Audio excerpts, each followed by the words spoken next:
There's something happening in the market right now that most investors are completely missing. While everyone is chasing artificial intelligence stocks and paying 50 times earnings for companies that might not be profitable for years, I've been quietly accumulating positions in 5 deeply undervalued businesses that the market has left for dead. These aren't exciting. They're not going to be on CNBC tomorrow. Nobody is talking about them on social media, and that's exactly why I'm buying them. Let me tell you something about value investing that most people don't understand. The best time to buy a stock is when nobody wants it, when it's out of favor, when the narrative is negative, when everyone has given up on it. That's when you get the best prices. That's when you find the real opportunities. Not when the stock is at all-time highs and everyone is euphoric, but when it's beaten down and everyone is depressed. Right now, we're in one of the strangest market environments I've seen in my 30-year career. A handful of technology stocks are trading at stratospheric valuations, while high-quality businesses in out-of-favor sectors are trading at 10 to 12 times earnings. The valuation dispersion is massive. This creates enormous opportunities for investors who are willing to look where others aren't looking, for investors who are willing to be contrarian, for investors who understand that markets overreact in both directions. I'm going to tell you about 5 stocks that I've been quietly accumulating. These aren't recommendations. I'm not your financial advisor.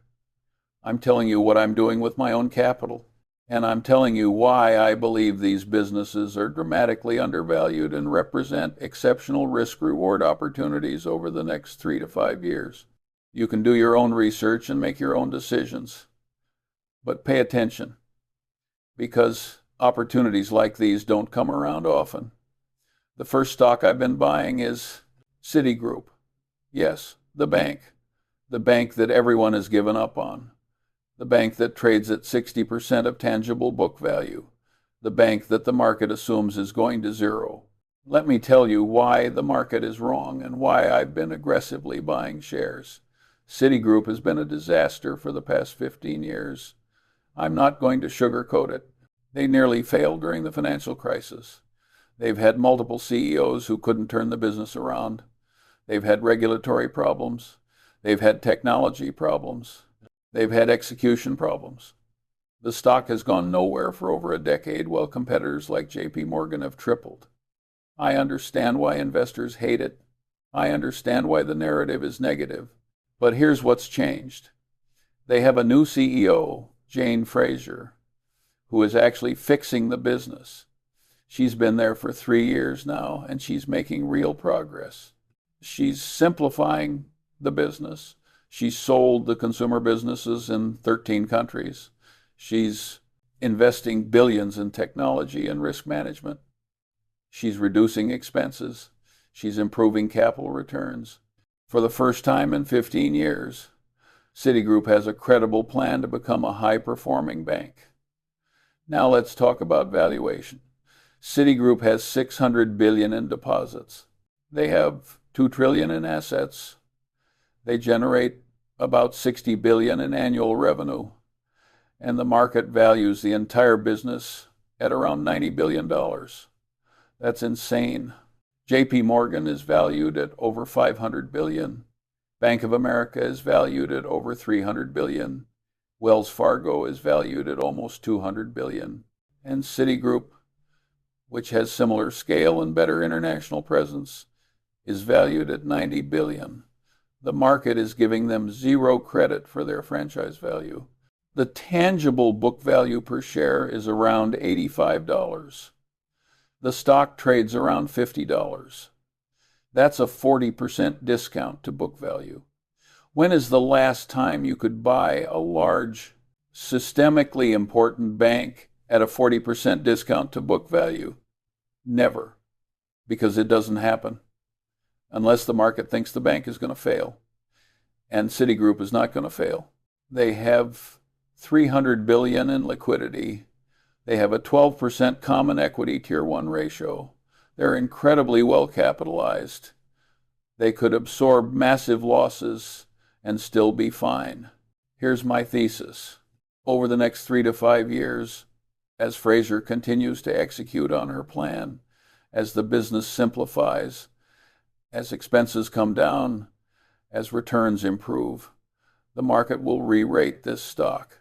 Instead of trading at 0.6 times book, it will trade at 0.8 times book, maybe even 1 times book. That's a 50 to 75% upside from current prices. Plus, you're getting a 4% dividend yield while you wait. That's an exceptional risk reward. The risks, execution risk. Maybe Fraser can't actually fix the business. Maybe the problems are too deep. Maybe the culture is too broken. But I've spent time with management. I've studied the plan. I believe they can do it. The other risk is a recession. Banks get hit hard in recessions. Loan losses go up. Revenues go down. Stocks drop. But even in a severe recession, I don't see Citigroup failing. I see them surviving and emerging stronger. And if we don't get a recession, this stock is going to rip higher as the story improves. I've been buying Citigroup aggressively. It's one of my largest positions. This is a deep value opportunity that the market is giving me because everyone has given up. When everyone gives up is when I get aggressive. The second stock I've been buying is Publicis Group. This is a French advertising and marketing services company. Never heard of them? That's the point. Nobody is paying attention to advertising stocks right now. Everyone thinks artificial intelligence is going to destroy the advertising industry. Everyone thinks Google and Meta have all the pricing power. Everyone thinks agencies are dying. The stocks trade like they're going out of business. And that's creating opportunity. Publicis is one of the big 3 global advertising holding companies, along with WPP and Omnicom. They own agencies like Saatchi and Saatchi, Leo Burnett, and Publicis Sapient. They have over 90,000 employees in over 100 countries. They work with the world's largest brands: Coca-Cola, Procter & Gamble, Walmart, Nestle. These companies spend billions on advertising and marketing, and they use Publicis to do it. The narrative is that agencies are dead, that brands can do everything in-house. That technology is commoditizing the business. But the reality is completely different. The advertising and marketing landscape is becoming more complex, not less. You have traditional media, digital media, social media, search, programmatic, data analytics, artificial intelligence, content creation. It's incredibly complicated. Most brands don't have the expertise to do all of this in-house. They need agencies. And the large, sophisticated agencies like Publicis are thriving. Publicis generates about 14 billion euros in annual revenue. Their operating margins are around 18%. They generate about 1.5 billion euros in free cash flow. And the market values the entire company at around 18 billion euros. That's 12 times free cash flow. For a business that's growing mid-single digits, has double-digit margins, generates tons of cash, and returns that cash to shareholders through buybacks and dividends. That's cheap. The company is also transforming. They've been investing heavily in data and technology. They built a platform called Epsilon that does data-driven marketing. They acquired Sapient to do digital transformation work. They're not just a traditional ad agency anymore. They're a technology-enabled marketing platform. And that business is higher margin and faster growing than the traditional agency business. Here's my thesis. The market is valuing Publicis like it's in terminal decline, like revenues are going to shrink, like margins are going to compress, like the business is dying. But that's not happening. Revenues are growing, margins are stable or improving, free cash flow is growing. The company is buying back massive amounts of stock. Over the next few years, as the market realizes that agencies aren't dead, as Publicis continues to execute, as they continue buying back stock, the multiple will expand. Instead of 12 times free cash flow, it will trade at 15 or 16 times. That's a 30 to 40% upside. Plus, you're getting a 3% dividend yield. The risks: a recession would hurt advertising spending, clients would cut budgets, revenues would decline. But Publicis has been through multiple recessions. They survived the financial crisis. They survived COVID. They know how to manage through downturns. They cut costs quickly. They maintain margins. They protect cash flow. And on the other side, they emerge stronger because smaller competitors go out of business. I've been buying Publicis. It's not sexy. It's French. Nobody cares about it. And that's why it's cheap. When nobody cares is when you make money. The third stock I've been buying is Aramark. This is a food service and facilities management company. They provide food service to colleges, hospitals, sports stadiums, and businesses. They also do uniform services and facilities management. It's an incredibly boring business, and it's incredibly cheap. Aramark generates about $18 billion in annual revenue. They have operating income of around $1 billion. They generate about $600 million in free cash flow, and the market values the entire company at around $9 billion. That's 15 times free cash flow for a business that has long-term contracts, recurring revenue, and operates in an industry with high barriers to entry. Here's why Aramark is interesting. They got destroyed during COVID. Their business is tied to people being in physical locations, offices, schools, sports stadiums. When everyone went home during COVID, Aramark's revenue collapsed. The stock dropped from $45 to $15. It was a disaster. But COVID is over. People are back in offices. Students are back on campuses. Sports stadiums are full. The business has recovered, but the stock hasn't fully recovered. It trades around $35, still below the pre-COVID price of $45. The market is worried that work from home is permanent, that office occupancy will never recover, that Aramark's business model is broken. But the data doesn't support this. Office occupancy is improving. Companies are requiring employees to come back to the office. The trend is clearly toward more in-person work, not less. And even if occupancy stays below pre-COVID levels, Aramark is adapting. They're adjusting their cost structure. They're focusing on higher margin businesses. They're improving efficiency. The business also has multiple growth drivers that people aren't paying attention to. Sports betting is creating opportunities in stadiums. Healthcare spending is increasing and hospitals need food service. International expansion is a big opportunity. They're underpenetrated in many markets outside the U.S. Over time, these growth drivers will compound and the business will grow faster than people expect. Here's my thesis. Aramark's normalized free cash flow is probably closer to $800 million to $1 billion once they're fully recovered and growing again. If we value that at 15 times, which is reasonable for a stable, recurring revenue business, the company is worth 12 to 15 billion. That's a 30 to 60% upside from the current $9 billion valuation.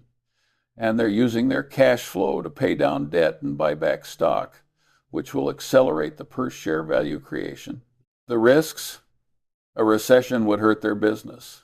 If companies lay off workers and close offices, if universities have declining enrollment, if people stop going to sports events, Aramark suffers. But these are temporary headwinds. The long-term trend is that people need to eat, and Aramark is one of the best operators in the food service industry. They'll survive any downturn and come out stronger. I've been buying Aramark. It's boring, it's out of favor, it's misunderstood, and it's cheap. That's my sweet spot. The fourth stock I've been buying is Cushman & Wakefield. This is a commercial real estate services company. They do brokerage, property management, valuation, and project management. They work with landlords, tenants, and investors to facilitate commercial real estate transactions and manage properties. And the stock is trading like commercial real estate is going to zero. Everyone knows that commercial real estate is in trouble. Office buildings are empty because of work from home. Values are declining. Landlords are defaulting on mortgages. Regional banks are taking losses. It's a disaster. And Cushman & Wakefield, as a company that makes money from commercial real estate transactions and property management, is getting killed. The stock is down over 60% from its highs. But here's what people are missing. Cushman & Wakefield doesn't own real estate. They're not a landlord. They're not a REIT. They're a services company. They get paid to facilitate transactions and manage properties. Yes, when transaction volumes decline, their brokerage revenue goes down. Yes, when property values decline, their property management fees go down. But they're not taking the direct hit from declining asset values. The owners are taking that hit. Cushman is just servicing the market. And here's the thing about commercial real estate cycles. They always recover. Always. We've had multiple crashes. The early 90s, the financial crisis, COVID, and every single time commercial real estate has recovered because people and businesses need physical space. They need offices, they need warehouses, they need retail space, they need industrial buildings. That demand doesn't go away. It fluctuates, but it doesn't disappear. Right now, we're at the bottom of the cycle. Transaction volumes are at multi-decade lows. Property values are still declining. Sentiment is terrible. Everyone thinks it's going to get worse. And that's exactly when you want to be buying businesses exposed to this sector. Because when the cycle turns, when interest rates stabilize, when transaction volumes recover, these businesses are going to explode higher. Cushman & Wakefield generates about $9 billion in annual revenue. Their adjusted EBITDA is around $1 billion. They generate about $400 million in free cash flow in a normal environment. Right now, it's lower because of the downturn, but normalized free cash flow is probably closer to $500 to $600 million. The market values the company at around $5 billion. That's 10 times normalized free cash flow. That's cheap. Here's my thesis. Over the next 2 to 3 years, as the commercial real estate market stabilizes and begins to recover, as transaction volumes improve, as property management revenues grow, Cushman's earnings will recover. Their free cash flow will improve from $400 million back to $600 million or more, and the multiple will expand as the fear subsides. Instead of 10 times free cash flow, it could trade at 14 or 15 times. That's a doubling or more from current levels. The risks? The commercial real estate downturn could be worse and longer than I expect. More defaults, more distress, lower transaction volumes for longer. That would hurt Cushman's business. But even in that scenario, I don't think the company is at risk. They have adequate liquidity, they're managing costs, they'll survive, and when the cycle turns, they'll be positioned to benefit enormously. I've been buying Cushman & Wakefield. It's hated. It's down 60%. Everyone thinks commercial real estate is dead, and that's why it's a great opportunity. The fifth stock I've been buying is Organon. This is a pharmaceutical company that was spun out of Merck in 2021. They focus on women's health, birth control, fertility, menopause treatments, biosimilars. It's a boring, mature pharmaceutical business, and the stock trades like it's going bankrupt. Organon generates about $6 billion in annual revenue. They have adjusted EBITDA of around $2 billion. They generate about $1 billion in free cash flow. And the market values the entire company at around $4 billion. That's 4 times free cash flow. 4 times. For a pharmaceutical company with FDA-approved drugs, global distribution, and massive barriers to entry. That's absurd. Why is it so cheap? Because the business is declining. Several of their key products are facing generic competition or declining demand. The market expects revenues to decline 5 to 10% annually for the next few years. The market expects free cash flow to decline. The market expects the business to slowly die, and so the stock trades like it's worthless. But here's what the market is missing. Even if revenues decline 5% annually, which is the bear case, the company still generates massive amounts of free cash flow. Let's say free cash flow declines from 1 billion to 800 million over the next few years. That's still 800 million in annual free cash flow. And the company is using every dollar of that free cash flow to pay down debt and buy back stock. The company has about 8 billion in debt. They're using their free cash flow to pay down 500 million to 600 million in debt per year. In 5 years, they'll have paid down 3 billion in debt.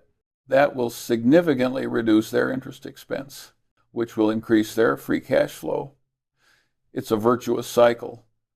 Lower debt, lower interest expense, higher free cash flow, more debt pay down, and so on. At the same time, they're buying back stock.